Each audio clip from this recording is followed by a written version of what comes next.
Story 1. The open road can be a lonely place, especially when night falls and the world outside your cab dissolves into an endless ribbon of asphalt and shadows. For Ryan O'Connell, a seasoned long-haul trucker, the road was his life. He had rules carved from years of experience, and the most important one was never to push past his limits. But tonight, a bone-deep exhaustion was setting in, a leaden weight on his eyelids that no amount of coffee could lift. He had to stop. Up ahead, a solitary sign glowed in the darkness. The Salt Flat Diner. It was a place he'd never seen before, a speck of light in the vast empty desert. Breaking his own rule, he pulled his rig into the nearly empty lot. The moment he stepped out of his truck, a strange stillness hit him. The air was heavy, silent. Inside the diner, the quiet was even deeper. A jukebox sat in the corner, dark and mute. Two men in worn-out work clothes sat at the counter, staring into their coffee cups, not saying a word. Behind the counter stood a young waitress, her name tag reading Cindy. She had a kind smile, but it didn't quite reach her eyes. As she poured him a coffee, Ryan noticed dark, fingerprint-shaped bruises circling her wrist. A shiver he couldn't explain traced its way down his spine. The place felt wrong, like a memory someone had forgotten to erase. "You look beat," Cindy said, her voice barely a whisper. "But you shouldn't stay here long." Ryan, too tired to make sense of her comment, just grunted in response. He sipped his coffee, the bitter liquid doing little to wake him up. He glanced at the two other customers. They hadn't moved a muscle, their postures unnaturally still. It was as if they were statues, frozen in a moment of quiet despair. The whole diner felt like a stage set, waiting for a play to begin, but the actors had forgotten their lines. The fluorescent lights hummed with an unsettling frequency, casting long, distorted shadows that seemed to dance just at the edge of his vision. Cindy leaned over the counter again, her eyes wide with a fear she was trying desperately to hide. "Seriously," she whispered, her gaze darting towards the front window. "You need to leave before sunrise. Don't let him see you here." Ryan followed her look. Standing just outside the pool of light from the diner, a figure was watching them. It was a man, tall and gaunt, with a jagged scar that cut across his face from his temple to his jaw. He wasn't looking at Ryan. His eyes, burning with cold intensity, were fixed on the diner's kitchen door. The two silent men at the counter finally stirred, but only to look down, as if in shame or fear. A sudden, blinding light flooded the diner. Ryan flinched, turning towards the parking lot. The headlights of an old, rusted-out pickup truck had switched on, though there was no one in the driver's seat. Its beams cut through the darkness, illuminating a corner of the diner Ryan hadn't noticed before. And there, huddled on the floor between the jukebox and a stack of old newspapers, was Cindy. She was sobbing, her body shaking uncontrollably. But it wasn't the same Cindy from behind the counter. This Cindy was translucent, shimmering like a heat haze on a summer road. The real Cindy was still standing behind the counter, her face a mask of terror, staring at the ghostly image of herself. In that horrifying instant, everything clicked into place with the cold, sharp certainty of a switchblade. The puzzle pieces of the night arranged themselves into a picture of pure terror. The bruises on Cindy's wrist, her desperate warning, the silent, mournful customers, the scarred man's obsessive stare. This wasn't just a diner, it was a tomb. a ghost story playing out on an endless loop. Cindy was the ghost of a waitress murdered right here in this very spot. The scarred man was her killer, his spirit bound to the scene of his crime, forever haunting the place where he took her life. And the two silent men? They were other victims, other lost souls trapped in this roadside purgatory, forced to witness the tragedy over and over again for eternity. The air in the diner grew frigid. The hum of the lights intensified into a piercing shriek. The scarred man outside took a step towards the door, his hand reaching for the handle. The spectral image of Cindy on the floor looked up, her ghostly eyes locking with Ryan's, her mouth open in a silent scream that echoed in his soul. This was his one and only warning. He wasn't just a customer. He was an audience member, and if he stayed until the final act, he might just become part of the cast. He threw a few dollars on the counter, his hands shaking so violently he could barely grip the bills. He didn't look back at the real Cindy's terrified face or the silent, grieving men. He burst out of the diner door, the cold night air a slap to his face. He scrambled into his rig, his heart hammering against his ribs like a trapped bird. He fumbled with the keys, his fingers clumsy with adrenaline. The engine roared to life, a comforting, solid sound in a world that had just dissolved into supernatural horror. He slammed the truck into gear and stomped on the accelerator, not daring to look in his rearview mirror. He didn't want to see the Salt Flat Diner. He didn't want to see the scarred man stepping inside, or the lights of the haunted pickup truck, or the ghostly figure of Cindy replaying the final, terrifying moments of her life. Ryan drove through the rest of the night and well into the next day, fueled by a terror that ran deeper than any exhaustion. He never stopped, not until the sun was high in the sky and the memory of the diner felt like a fever dream. He never told anyone what he saw that night. Who would believe him? But sometimes, when he's driving those long, lonely stretches of highway late at night, he'll see a single light glowing in the distance. And he'll push a little harder on the gas, his hands gripping the wheel, his eyes fixed on the road ahead, praying it's just a trick of the light. He knows now that some places aren't on any map, and some ghosts never find their way home. The road holds many secrets, and some are best left undisturbed. Story 2. Lena Petrova wasn't your typical long-haul driver. At 30, she loved the solitude of her job, a gig many found lonely and mind-numbingly dull. Piloting a luxurious passenger coach through the dark, sleeping coastal cities gave her a feeling of absolute freedom. No traffic, no blaring horns, just the deep, reassuring rumble of the bus engine and the open road, all to herself. Tonight's run was simple. Take the empty coach from Portland back to the company depot just outside Seattle. It should have been a routine trip, except for one particular stretch of Interstate 5 south of the city.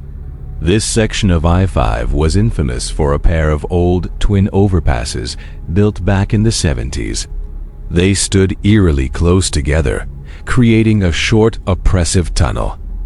Because of the area's unique geography, fog had a nasty habit of pooling there, a thick, soupy mist that could swallow headlights whole. Among truckers, this spot was the star of a chilling urban legend. The story went that on a foggy night in the 80s, a little boy, maybe 7 years old, was hit and killed by a semi-truck right under those overpasses. They said his ghost, forever clad in a bright red puffy jacket, remained trapped there, just waiting for someone to finally see him. Lena offered a small, cynical smile. Just another spooky story drivers told each other to stay awake, she thought. She cranked up the radio and pushed the accelerator a little harder. As her big bus rumbled into the shadow of the first overpass, something felt deeply wrong. A sudden, penetrating cold, a bone-deep chill flooded the cabin. It was as if someone had yanked open the door to an industrial freezer, even though her heating system was blasting on high. Goosebumps erupted on her arms. Lena quickly dismissed it. It must be the temperature difference, she reasoned, or maybe a tiny glitch in the AC. But as she cleared the first overpass, the fog began to thicken at an alarming rate. This wasn't ordinary mist. It was an opaque, heavy blanket of white, clinging to her windshield and slashing her visibility down to a mere 20 yards. Lena had no choice but to slow the bus to a crawl. Just as she eased the massive vehicle into the second overpass, it happened. Caught in the brilliant glare of her high-intensity headlights, she saw a small figure, a boy. He couldn't have been more than 7 years old, and he was wearing a bright red puffy jacket, a color that screamed against the drab concrete and dense fog. He was standing right next to the median barrier, his back to her, only a few dozen yards ahead. A gasp caught in Lena's throat. Raw, maternal instinct kicked in, overpowering her initial shock. If she hit him, it would be a catastrophe. In a blind panic, she slammed on the brakes with all her might and wrenched the steering wheel to the right. The heavy bus lurched violently. The tires shrieked, a deafening scream that ripped through the quiet night. The entire vehicle shuddered and groaned before skidding to a halt, angled sharply toward the shoulder. Lena gasped for air, her heart hammering against her ribs like a drum solo. She looked up. The boy was still standing there, completely motionless. Her hand trembled as she reached for the 911 button on her console, but she hesitated. She had to make sure he was okay. Flipping on her hazard lights and setting the parking brake, she put the bus in reverse and slowly, carefully, backed up, inching closer to the spot where the boy stood. With a deep breath, Lena pushed the door open and stepped out into the cold, damp air. A wave of anxiety washed over her, but her concern for the child was stronger than her fear. As she walked toward the median, she called out, her voice shaky. "Hey, kid, are you okay? What are you doing out here all alone?" The boy began to turn slowly. His face was a deathly plaster white, completely drained of color, as if he had no blood left in his body. His eyes were wide open, but they were empty. There were no pupils, just a flat, dull gray that seemed to absorb the light around them. But the one detail that twisted Lena's fear into pure, undiluted horror was this. Her bus headlights were blazing directly behind her, shining right at the boy. Yet his face, his body, his red jacket, they reflected absolutely no light. He was like a dull shadow, a void that swallowed every photon, completely unaffected by the powerful beams. He wasn't real. The boy raised a small, pale hand, his icy index finger pointing directly at Lena. A voice, thin and laced with ancient hatred, echoed around her. It didn't come from his mouth, but from the cold air itself. "You saw me, and you almost didn't stop." That single accusation, from a soul trapped in time, shattered every logical thought in Lena's mind. Her guilt for almost hitting him vanished, replaced by a primal terror. She hadn't just seen him, she had been chosen. She was his witness. Lena didn't wait for another word. She spun around and sprinted back to the bus, her feet pounding on the wet pavement. She scrambled into the driver's seat, slammed the door, and fumbled with the lock. She didn't dare look back, didn't think to call the police, didn't even dare to take a full breath. She stomped on the accelerator, sending the bus careening out from under the overpass. She drove wildly, not slowing down for miles, until the thick fog finally thinned and she found a brightly lit truck stop parking lot. She slammed the bus into park and sat there, shaking uncontrollably. She tried to grab her phone to call 911, but it slipped from her trembling fingers and clattered to the floor. Her eyes darted up to the large rearview mirror in the center of the cabin, and there it was. On the dusty glass at the very back of the empty bus, right behind her seat, was a faint circular smudge.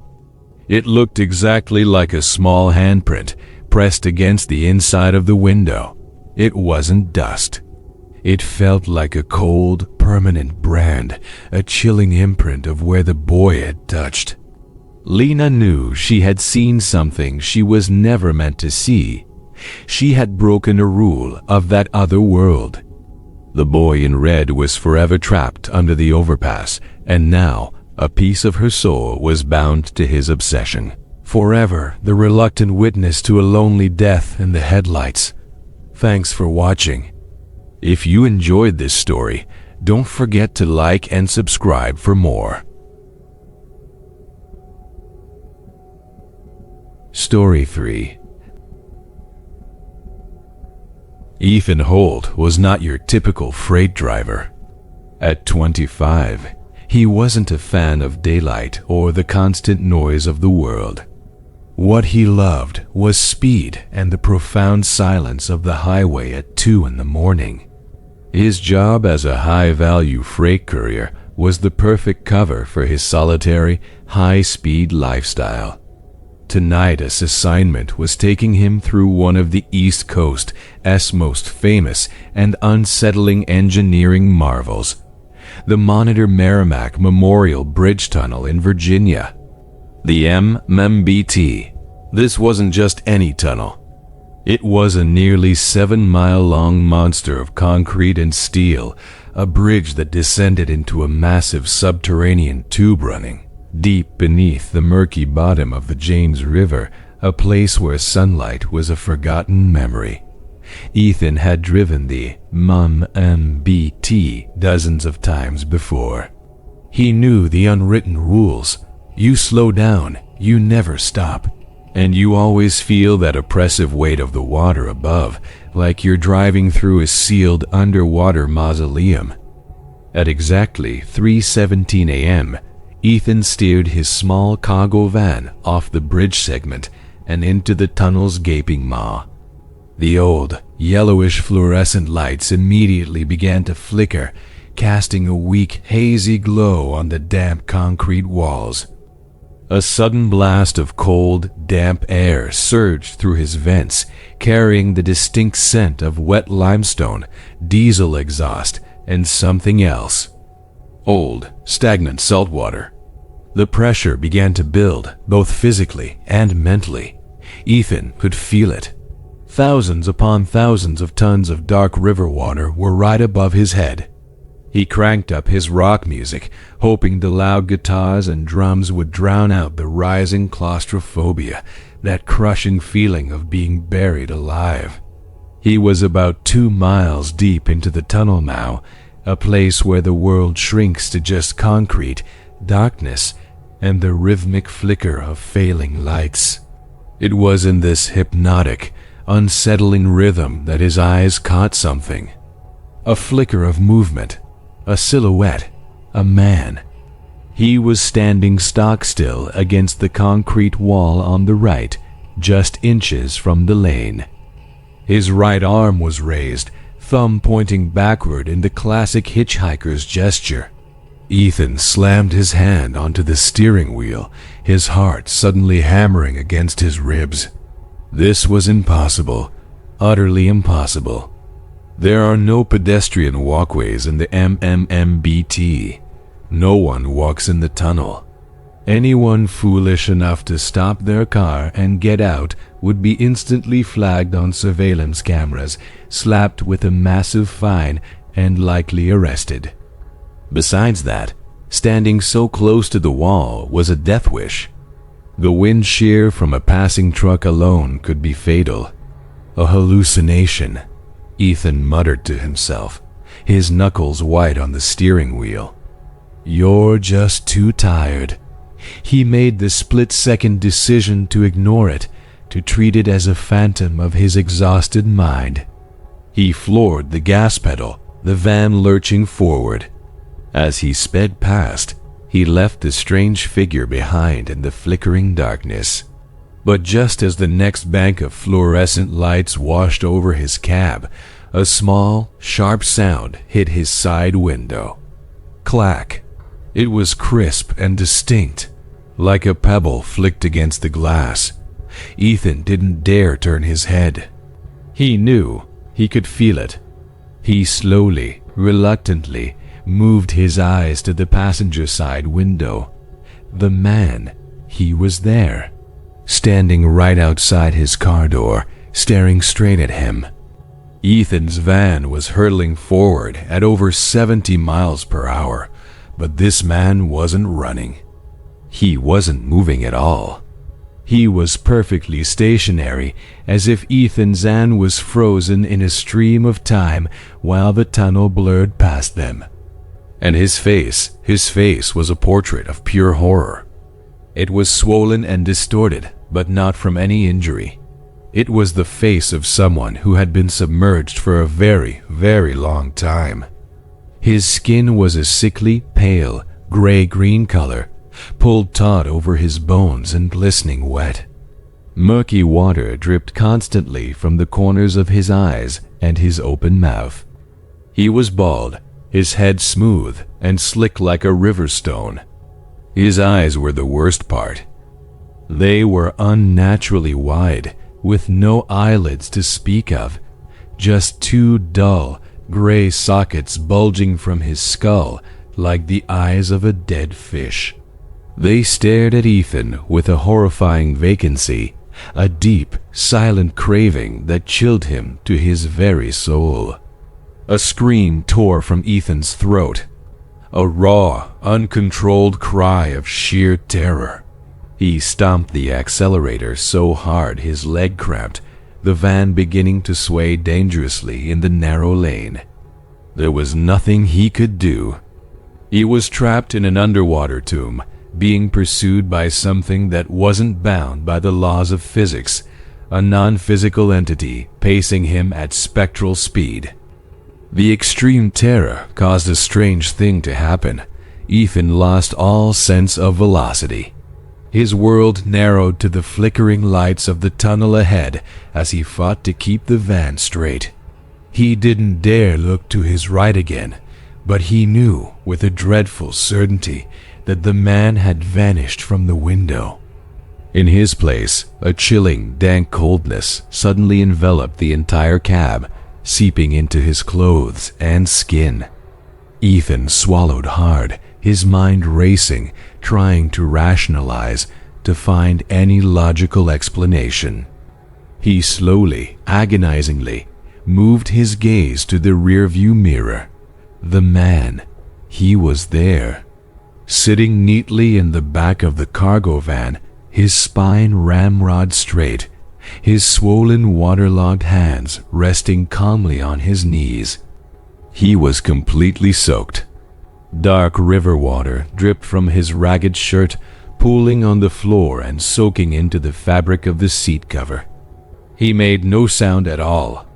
No breathing, no sighing, nothing. But Ethan could feel his presence, a heavy, mournful weight that filled the air around him. And then he performed one final, terrifying act. He sighed. It was a deep, hollow sound, like water draining from an old, rusted tank. The sound carried with it the pungent, sickening smell of old mud and dead salt water. The sigh echoed in the small space of the cabin, an accusation, a rejected invitation, a final lament. Ethan nearly passed out. The terror was absolute. He couldn't turn around, couldn't look back, couldn't bring himself to acknowledge the thing sitting behind him. He just knew he was sharing his vehicle with a trapped river spirit, an aquatic entity desperate for the warmth of the living world. The rest of the drive through the tunnel was a personal hell. Ethan drove like a madman, tears of pure fear streaming down his face as he muttered over and over again, "Not real, not real." Finally, he saw it. A pinprick of light that grew larger and larger. The exit, the end of the tunnel, the promise of the real world. As the van burst out of the dark concrete tomb and into the gray, pre-dawn light of Virginia, Ethan slammed on the brakes, the tires screaming on the asphalt. He spun around frantically, his eyes wild. The back of the van was empty. The seat was dry. There was no water, no smell of mud or decay. He was gone, as if he had never been there at all. As if he had been nothing more than a waking nightmare. Ethan breathed a huge, shuddering sigh of relief. It was a hallucination. It had to be. Sleep deprivation. The oppressive atmosphere of the tunnel. That's all it was. He got the van moving again and drove to his delivery point, his heart still pounding but his mind slowly accepting the logical explanation. He pulled up to the loading dock and went to the back to open the rear cargo doors and unload his freight. And there, right in the middle of the van floor, where the hitchhiker had been sitting, was not a large pool of water, but a small, brownish puddle smelling intensely of dead sea life and river muck. And sitting right in the center of that puddle was the undeniable proof. A large, dead oyster, its shell slightly cracked, placed neatly on the floor. An oyster that could only have come from one place, the deep, dark bottom of the James River. Ethan recoiled, staring at it. It wasn't an illusion. He had hitchhiked, and he had left a gift. A cold, silent reminder of where he came from and where he would always be. Ethan Holt never drove through the Monitor Merrimack Tunnel alone at night again. He learned a terrifying lesson that morning. He knew that beneath that river there are trapped souls, lost to accidents and the dark water, and they are always waiting, always watching, just looking for a warm ride to pull them, even for a moment, back to the world of the living. Thanks for watching. If you enjoyed this story, be sure to like and subscribe for more chills.